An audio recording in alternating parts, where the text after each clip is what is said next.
Though Samsung's next major flagship phone is already showing up in all kinds of rumors, we are roughly 3 months away from the Galaxy S25 debut. The most interesting one has dropped from a trustworthy insider, claiming that all 3 Galaxy S25 models would get Qualcomm's just-announced Snapdragon 8 Elite SoC. Given what transpired with the Galaxy S24 series earlier this year, that is an interesting idea. Definitely every US model of the phone had the Snapdragon 8 Gen 3 CPU. But Samsung's Exynos 2400 chip was used instead by overseas purchasers who preferred the Galaxy S24 Ultra. Though the Exynos 2400 proved to be better than predicted, Samsung processors have not been particularly outstanding in recent times. Still, Qualcomm renamed the processor that will run many 2025 Android flagships for a purpose. Qualcomm claims this chip is the fastest mobile CPU in the world. Thus, it calls it Snapdragon 8 Elite instead of Snapdragon 8 Gen 4.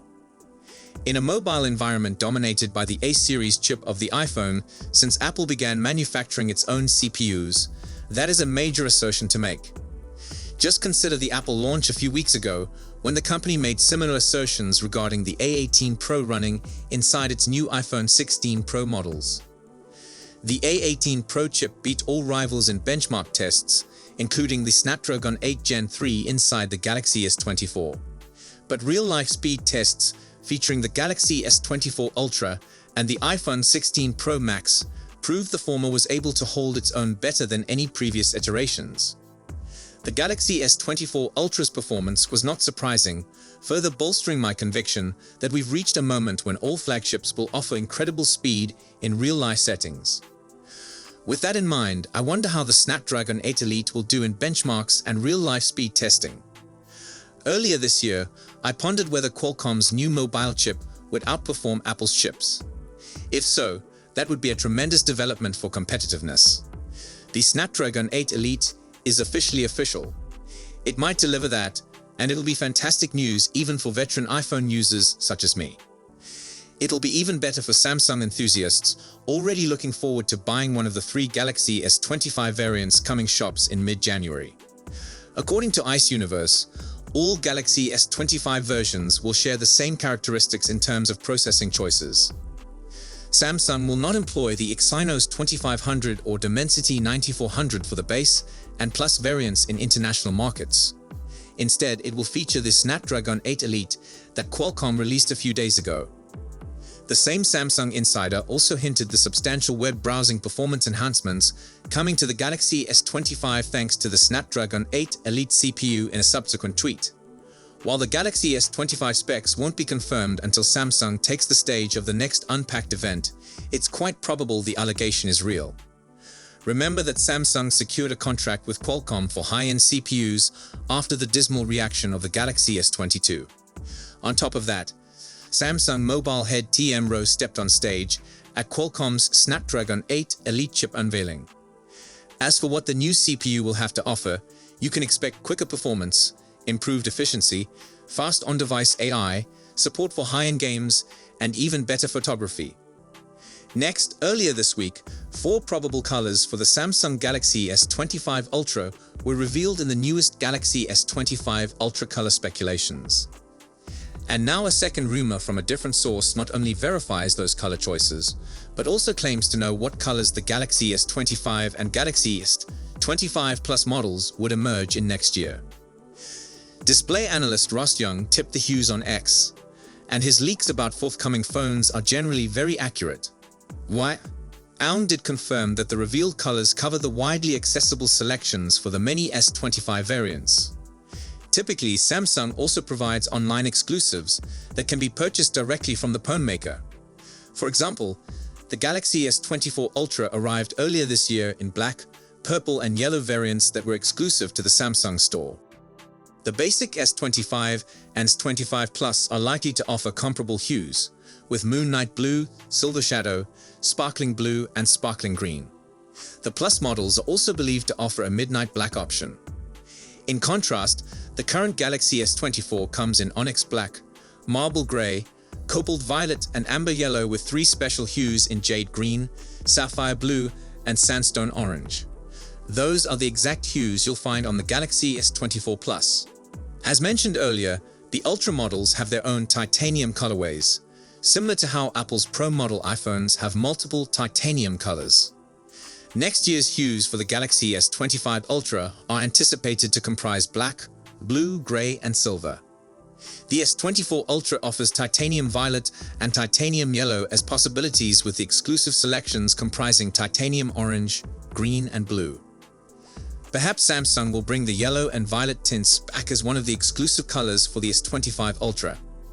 With this release, Samsung will pump all gears to 11, as its most advanced gadget will be scoring a little fresher look, the mighty new Snapdragon 8 Elite chip, potentially enhancements to the camera system, and undoubtedly new AI features with One UI 7 based on Android 15.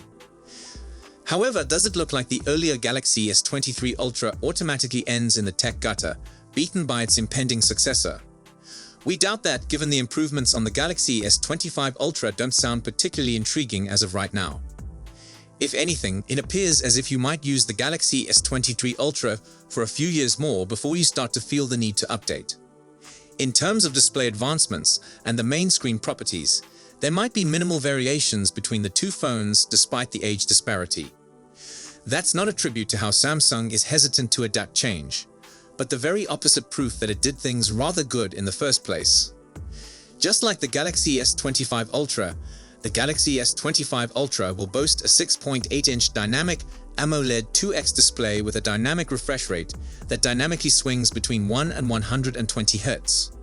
Top-notch HDR compatibility, as well as extraordinarily accurate color calibration, are also coming to the next Galaxy high-end flagship. One area in which the new phone might significantly pull ahead is display brightness. On the Galaxy S23 Ultra, we got peak brightness levels of 1750 nits, which isn't too awful at all, but pales in comparison with the 2600 nits of maximum brightness achievable by the Galaxy S24 Ultra. The Galaxy S25 Ultra will certainly be just as bright, but Samsung might push this statistic even further. And just like the Galaxy S23 Ultra, the future flagship will also include an ultrasonic fingerprint scanner. With the Snapdragon 8 Elite, we expect major advances in both performance and efficiency that will translate to enhanced battery life. However, thermal management could be a challenge, especially with the heat created by 3nm processors. That was a lesson learned the hard way for Apple in particular, since the iPhone 15 Pro Max and iPhone 15 Pro 3nm pioneers originally throttled a lot after even not-so-heavy operations. Memory-wise, we expect up to 16 gigs of RAM in the Galaxy S25 Ultra, as well as 256 gigs, 512 gigs, and 1 TB UFS 4.0 storage variants. The Galaxy S23 Ultra also comes with identical storage options, but has just 12 gigs of RAM. The Galaxy S25 Ultra will come with One UI 7 out of the box. The next major software skin will be based on Android 15 and will bring a cosmetic redesign as well as new AI features. Speaking of AI features, the Galaxy S23 Ultra contains all the contemporary Galaxy AI features, making it as powerful as the Galaxy S24 Ultra. Unless Samsung offers some special Galaxy AI features that will require the new Snapdragon 8 Elite, we might expect to get the new AI features on the Galaxy S23 Ultra as well.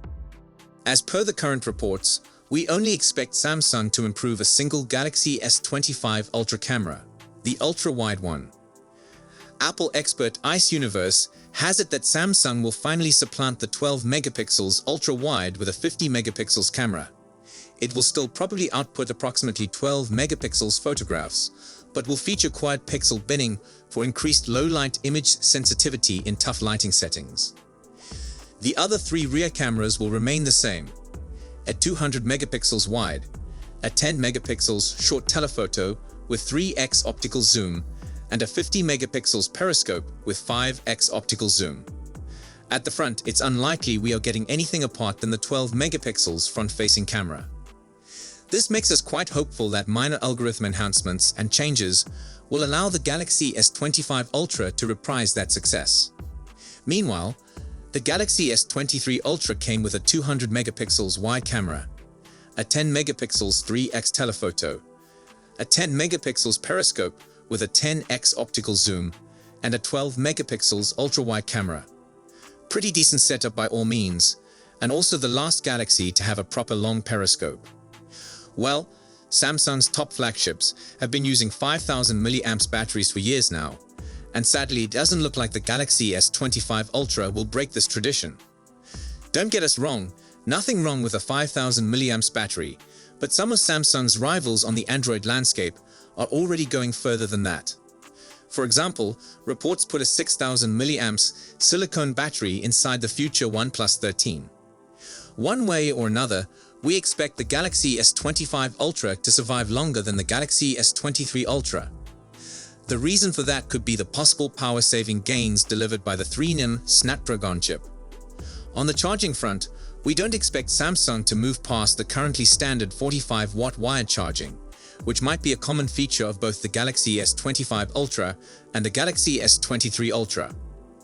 However, we do expect the new flagship to feature wireless charging, which charges at 25 watt, and also contains magnets that let you connect a wireless charger or other peripherals to the back of the phone, akin to Apple's MagSafe. With the Galaxy S25 Ultra, it appears like Samsung will be enhancing the recipe by improving all the critical qualities that make a phone great: performance, battery life, and photography. Of course, all of this is dependent on assumptions and leaks, so have in mind that things can turn out different from predicted. But we all know how Samsung is. What seeps out is usually what we get. The Galaxy S23 Ultra, on the other hand, seems like it has lasted the test of time just wonderfully. It still operates admirably, has all the latest Galaxy AI features, and boasts what's perhaps the most adaptable camera arrangement in a smartphone from that generation. So that's all we know for now. We'll be sure to keep you updated as soon as we have more information. Thanks for watching.